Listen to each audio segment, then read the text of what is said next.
Hello and thank you for watching. This is STSC back again with LEGO Transformers Red Tail.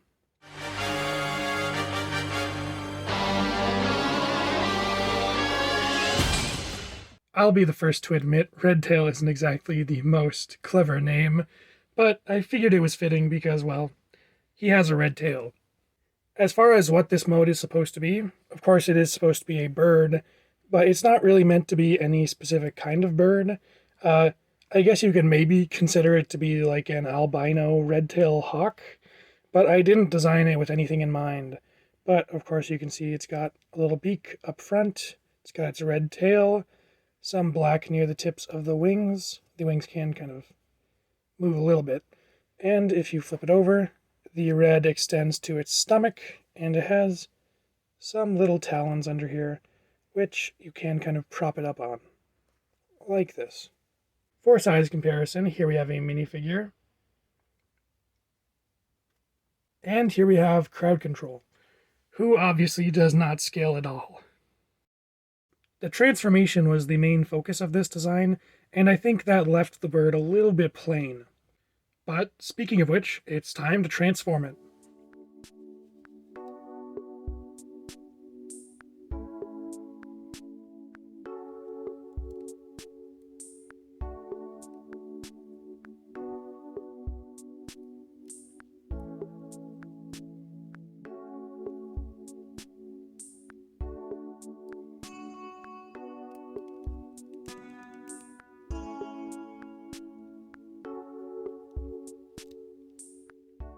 And here we have Red Tail in his robot mode, and it is quite a weird one. He ends up kind of looking like some kind of gremlin, or like a monkey or something.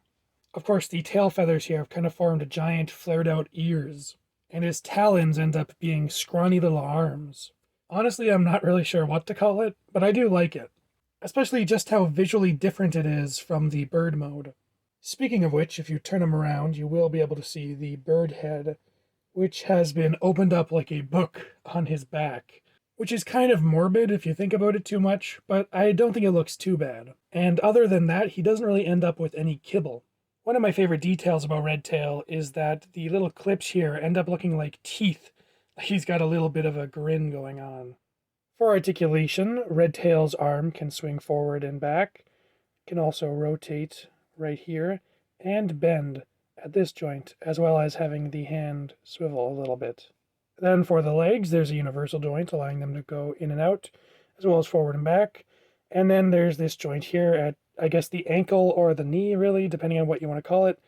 And you can see it gets a pretty fair amount of range. It takes some balancing, but you can get Red Tail into a more digitigrade stance, which definitely makes him look a little bit more formidable. For a size comparison, here we have Red Tail with a minifigure, and with crowd control.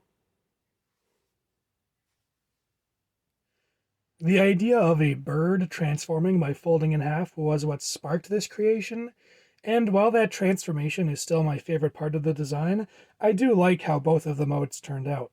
And I think his robot mode especially has a lot of character to it. But that's all there is to say about this simple little build, so I'll see you next time.